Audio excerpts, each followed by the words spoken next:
चार प्रकारचे मित्र असतात.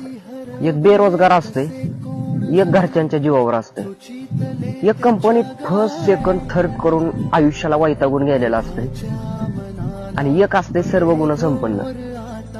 मग पोरांचं कसं असतंय बघा, ज्या कामाला दोघांची सुद्धा गरज भासत नाही तिथंही 4 जण जातात. का तर एकमेकांशिवाय पान हलत नसते.